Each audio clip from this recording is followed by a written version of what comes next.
네, 안녕하세요. 류창원 세무사입니다. 예, 반갑습니다. 예, 이번 시간에는요, 농지를 이제 상속받을 경우, 저희가 이제 뭐 상속세를 내겠죠. 그럴 때, 영농 자녀 또는 배우자, 영농 배우자가 상속받을 경우에는 최대 15억 원까지 상속 공제가 된다. 요런 내용입니다. 그 농사 짓는 자녀나 배우자가 상속받을 때 어떤 세금 혜택을 주겠다는 거죠. 그럼 한번 이 내용에 대해서 검토해 보겠습니다. 일단은 한번 개략적인 걸 한번 보고요. 또 상세한 내용 말씀드리도록 하겠습니다. 영농 자녀나 배우자가 상속받은 농지에 대해서 영농 상속 공제, 그 내용입니다. 일단은 이제 돌아가신 분, 이 P자 붙으신 분이 돌아가신 분이죠. 피상속인은 일단은 그 자격 농민이겠죠. 자격 농민. 근데 이제 법에서는 돌아가시는 날 2년 전부터 계속해서 영농에 그 사용한 그런 자산이어야 되고요. 그러니까 이제 피상속인은 일단은 상속 개시로부터 2년 전부터 계속해서 영농에 종사하셨어야 되겠고요. 그 다음에 상속인 같은 경우도 마찬가지로 18세 이상으로서 상속 개시일 2년 전부터 그 상속받은 농지를 가지고 영농에 종사를 해야 되겠죠. 예, 영농에 종사를 해야 될 것이고요. 그 다음에 뭐 대상 농지는 뭐 농지초지, 뭐 산림지 등 이제 그런 내용인데, 이제 여기서 이제 주목하셔야 할 내용은 이겁니다. 저희가 이제 증여 때는 주거지역에 편입된 농지는 그 증여받은 농지에 대한 어떤 감면 혜택이 없었는데, 이 상속의 경우는요, 주거지역에 편입된 농지도 해당이 된다고 합니다. 그래서 요거 좀 주목하시고요. 그럼 어떤 혜택을 줄 거냐? 영농 상속 재산, 즉 아버님이 농사 짓던 그 농지 가액과 15억 원 중에 작은 것만큼, 즉 내가 이제 아버님으로부터 상속받은 재산이 다 농지인데, 농지가 예를 들어서 10억이다 그러면 10억 원만큼 상속 재산에서 빼주겠다는 거고요. 만약에 그 20억이다 그러면은 15억 원을 한도로 빼주겠다. 세금에서 빼주겠다는 게 아니라 그 상속 재산에서 빼주겠다는 거죠. 오해가 없으셔야 돼요. 그 다음에 역시나 사후 관리를 합니다. 실질적으로 이 상속인들이 영농에 5년간 영농에 계속해서 종사하는지, 아니면 또 중간에 처분을 하는지, 이런 것들을 또 체크를 다 사후 관리를 하고요. 그 다음에 그 영농상속 공제를 받을 때 저희가 이제 뭐 이런 내용은 안 배우셨는데 가업상속 공제라는 규정도 있습니다. 그래서 요거 두 개는 성격이 비슷합니다. 예, 그 아버님 거를 물려받는 거나 아버님의 어떤 사업을 물려받는 거나, 그래서 이런 거는 중복 적용을 안 한다, 배제한다, 중복 적용을 배제한다, 이런 뜻이고요. 근데 만약에 이제 저희가 배우자가 요거를 그 농사 짓는 배우자가 받을 수도 있거든요. 이럴 때는 우리 배우자 공제 있잖아요. 그 최소 5억에서 나중에 이제 상속받은 재산과 뭐 법정 한도액 중에 뭐 작은 금액, 그 두 가지는 중복 적용이 가능하다. 배우자가 영농 상속을 받았더라도 배우자 상속 공제도 되고 요것도 된다. 이런 내용입니다. 그럼 이제 좀 구체적으로 들어가면 저희가 상속 그 재산 그 뭐죠? 그 공식이 이렇죠. 상속 재산에서 상속 공제를 뺀 게 과표고, 여기다가 이제 세율을 곱한 게 상속세인데, 저희가 15억 원을 공제해 준다고 하니까 혹시라도 또 이렇게 오해하시면 안 돼요. 아, 그러면 세금에서 15억을 빼주는 거야? 이제 이렇게 생각하시면 안 되고, 그게 아니라 상속 재산에서 빼준다는 거죠. 즉 내가 아버님으로부터 농지를 상속을 받았는데, 농지가 25억 가치예요. 그러면 일괄이랑 배우자 공제에서 한 10억 빠지고, 그 다음에 영농공제 얼마가 빠진다? 영농공제로 15억을 한도로 해서 15억까지 공제를 해주겠다. 그래서 요 재산에서 빼준다는 거지 무슨 세금에서 빼준다는 그런 의미는 아닙니다. 그러면 이제 내용을 좀 구체적으로 보면 이렇죠. 돌아가신 분은 어때야 되느냐 이거죠. 돌아가신 분은 최소 돌아가시기 전 2년 전부터 영농을 하셨어야 되고, 그 영농에 사용한 그 농지를 상속을 해야 되는 겁니다. 그러면은 이 농지 그 상속 농지 여기에 당연히 이제 뭐 그 농사를 지셨으니까 연접 시군구나 그 농지 소재지나 아니면 연접 시군구나 아니면 30km 내에 본인이 살고 계셔야 되고 뭐 본인이 실질적으로 농사를 지셔야겠죠. 그 다음에 항상 이제 따라붙는 거 있죠. 사업소득과 총급여가 3,700 미만이어야 됩니다. 그 다음에 상속인 같은 경우는요. 상속인은 이제 그 자녀도 되고 배우자도 되는데 마찬가지로 상속 개시일 2년 전부터 영농에 종사해야 됩니다. 상속 개시일 돌아가시기 2년 전부터 영농에 종사해야 되고요. 그 다음에 그 상속 농지와 역시 마찬가지로 연접 시군구 상속 농지와 그 연접 시군구나 또는 30km 내에 재촌을 하시고 또 본인이 그 작용도 해야 되겠죠. 그 상속인들이 작용도 하고 있어야 됩니다. 마찬가지로 3,700 미만이셔야 되고요. 타소득이요. 이런 요건들을 만족해야 되고요. 그 다음에 저희가 이제 그 아버님이 돌아가신 아버님이 농지가 되게 많아요. 많은데 어떤 거는 그 아버님이 직접 영농에 종사하셨었고요. 또 어떤 거는 그 예를 들어서 누구한테 임대를 주는 경우도 있을 수 있어요. 그리고 또 어떤 거는 가만 보니까 그 좀 그 잡종기처럼 그냥 아예 그냥 방치한 그 지목은 농지인데 방치한 것도 있어요. 그래서 이런 것들도 다 해당이 되냐 이제 이런 거죠. 그러면 여기 보시면 제외 농지에 이런 게 있습니다. 일단은 돌아가신 분 아버님의 주소지와 연접 시군구에 소재하지 아니하는 농지 여기가 저희가 이제 연접 시군구나 30km 내에 있어야 된다고 했는데 연접 시군구나 이런데 소재하지 아니하는 먼 지방에 있는 농지는 이거는 그 우리가 상속 공제 대상이 아니라 이거고요.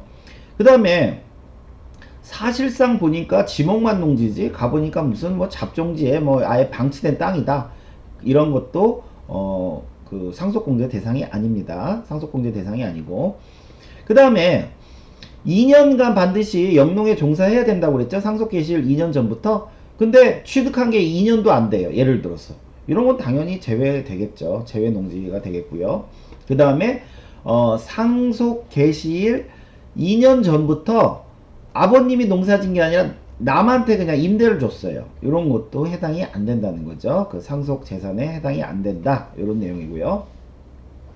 그러면 이제 대상 농지는 어떤 거냐? 저희가 이제 농지에 포커스를 맞춰서 그러는데요. 그 농지도 되고요. 여기 이제 다시 강조드리면 주거지역 내에 소지하는 농지도 해당이 됩니다. 주거지역 내에서도 우리 증여세 감면받을 때는 주거지역에 있는 건 해당이 안 됐죠. 근데 요 영농 상속공제는 주거지역 내에 소지하는 농지도 해당이 되고요. 뭐 농지법에 따른 농지, 뭐 초지법에 따른 뭐 초지, 그 다음에 뭐 산지관리법에 따른 뭐 조린기간 5년 이상 된 산림지, 뭐 어업권, 그 다음에 이제 과거에는 이 축사용지는 해당이 안 됐는데요. 지금은 이런 농업, 임업, 축산업, 어업용으로 쓰고 있는 어떤 건물과 그에 딸린 토지, 즉 축사용지 이런 것도 대상이다. 이제 이런 내용입니다. 그 다음에 이제 공제 한도는 뭐 잘 아시는 것처럼 그 아버님이 2년 전부터 영농에 썼던 그 농지들 재산 가액과 15억 중에 작은 것만큼을 상속 재산에서 빼준다. 이런 내용이고요. 빼준다. 근데 저희가 이제 그 사후 관리를 한다고 그랬죠.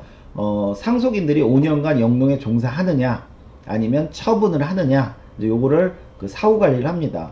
그래서 정당한 사유 없이 만약에 처분했다. 그럼 정당한 사유는 뭐냐? 뭐 영농상속인이 사망했다거나 아니면 뭐 그 수용을 한다거나 해외 이주를 한다거나 이렇게 법에서 정한 정당한 사유가 있을 때는 괜찮지만 정당한 사유 없이 처분했다라고 하면 총 받은 재산 중에 그 처분한 재산만큼은 그 우리가 공제받은 거에서 뺀다는 얘기죠. 이렇게 요 안분 계산에서 요건 부인한다는 거고요. 그 다음에 양도한 게 아니라 정당한 사유 없이 영농을 종사하지 않아요. 그러니까 예를 들어서 정당한 사유라면 질병, 취약, 뭐 병역 등인데요. 이런 거와 관계없이 그냥 아유 뭐 힘들어서라든가 뭐 아니면 뭐 다른 내 개인적 뭐 사업을 한다거나라고 해서 영농에 종사하지 않는다라고 하면 이거는 부인당합니다. 예, 부인당해요. 근데 간혹 요거 질병, 취약, 병역 이제 요런 것들이 정당한 사유라서 아 요거까지 그럼 다 합쳐서 5년 지나면 괜찮냐? 그게 아니라 요 기간은 이제 제외하고 이것이 끝났을 때 다시 영농을 해야 되겠죠. 다시 영농을 해야 되겠죠. 예, 무슨 내가 2년 짓고 뭐 3년 그 어디 취약해가지고 그렇게 해서 5년 채우라는 얘기가 아니라 그 기간 끝나고 남은 취약 끝나고 나와서 3년간은 또 해야 되겠죠. 예, 그런 의미고요. 그 다음에 저희가 이제 이렇게 부인을 당하면 당연히 상속세를 내게 됩니다. 상속세를 내게 되는데 저희가 항상 그 저희 이제 그 세금에 대한 벌의 성격으로 세금뿐만이 아니라 이자 상당액도 항상 그 같이 그 납부를 하죠. 그래서 이 경우는요 어떻게 이자를 책정하냐면 상속세 낼 세금에다가 연이율 1.8% 곱한 거에다가 그 뭐죠? 그 365분의 그 상속 신고 다음 날부터 이제 요거 현재까지 그 일수를 곱한 거를 이자로서 그 추징을 한다는 내용이고요. 그 다음에 아까 이제 제가 서두에도 말씀드렸듯이 중복 공제가 되는 게 있고 안 되는 게 있습니다. 일단은 상속 공제나 영농 상속 공제나 가업 상속 공제는 약간 성격이 동일한 거라서 이건 동시에 적용할 수가 없습니다. 동시에 적용할 수가 없고요. 그 다음에 배우자가 만약에 상속받는다라고 할 때는 그 배우자 공제와는 중복 적용이 된다. 이 영농 상속 공제가 중복 적용이 된다 이런 뜻이고요. 그 다음에 이제 이거는 기타 그동안 나왔던 얘기 판례 중에 그냥 뭐 대표적인 거 몇 개 제가 정리했는데요. 한번 보시면 이거죠. 영농 상속 공제를 받았어요. 받았는데 그걸 자기가 직접 농사를 짓지 않고 이걸 임대를 했대요. 임대를 놨대요. 이런 경우는 다시 상속세 두드려 맞는다 이겁니다. 다시 상속세 두드려 맞아요. 그 다음에 두 번째, 그 영농 상속인이 그 아들 2명인 경우에도 이게 되냐? 된다 이거죠. 공동 상속 받은 경우에도 영농 상속 공제가 가능하다. 이제 이런 내용이고요. 그 다음에 이제 3번 같은 경우는 이제 그 자녀가 지방 행정 공무원이에요. 근데 이제 연봉은 3,700이 안 돼요. 그래서 가끔씩 와서 이제 그 2년간 그 아버님 일도 도와주고 그 농사도 지었어요. 이럴 때 이거를 그 영농 자녀로 볼 수가 있느냐 이거죠. 영농 자녀가 볼 수가 있느냐. 근데 이제 저희가 공무원 같은 경우는요. 그래도 매여 있는 직업이잖아요. 그 월요일부터 금요일까지는 매여 있잖아요. 그죠? 그리고 저희가 이제 그 영농이라는 의미에는 이 그 농사 짓는 거 2분의 1 이상의 노동력이 들어가야 돼요. 근데 벌써 일주일 중에 대부분의 시간을 공무원으로서 일하는 거기 때문에 이런 경우는 좀 아버님 일을 설사 주말에 도와줬다고 해도 이거는 그 영농 그 상속인 자격에 해당이 안 된다 이거죠. 예, 이건 그 직업 때문에 3,700이 안 되더라도요. 그 다음에 이제 네 번째도 거의 비슷한 내용인데요. 영농 상속인이 영농에 종사하는 이상 다른 직업을 겸업하더라도 뭐 다른 직업을 3,700 안 되는 직업이 있을 수도 있겠죠. 간단한 거 같은 경우 뭐 어디 수의를 본다거나 아니면 뭐 그냥 일용직으로 뭐 잠깐 일한다거나 이렇게 할 수는 있습니다. 그렇지만 만약에 시간이나 그 노동력을 봤을 때 만약에 이 농업에 간접적으로 경영하는 것에 불과하다라고 할 때는 이럴 경우는 그 영농상속공제 대상이 아니라는 내용입니다. 그래서 이런 거는 일선 세무서에서요 면밀하게 검토를 다 합니다. 예, 그 다른 소득이 있거나 이럴 경우는요 3,700이 안 된다고 해서 농사 증빙만 갖췄다고 해서 무조건 인정하는 건 아니에요. 그 업의 성격도 본다는 내용이죠. 그래서 전에 이제 증여와 관련돼서는 세금을 1억 원 감면받는 내용을 그때 저희가 배웠고요.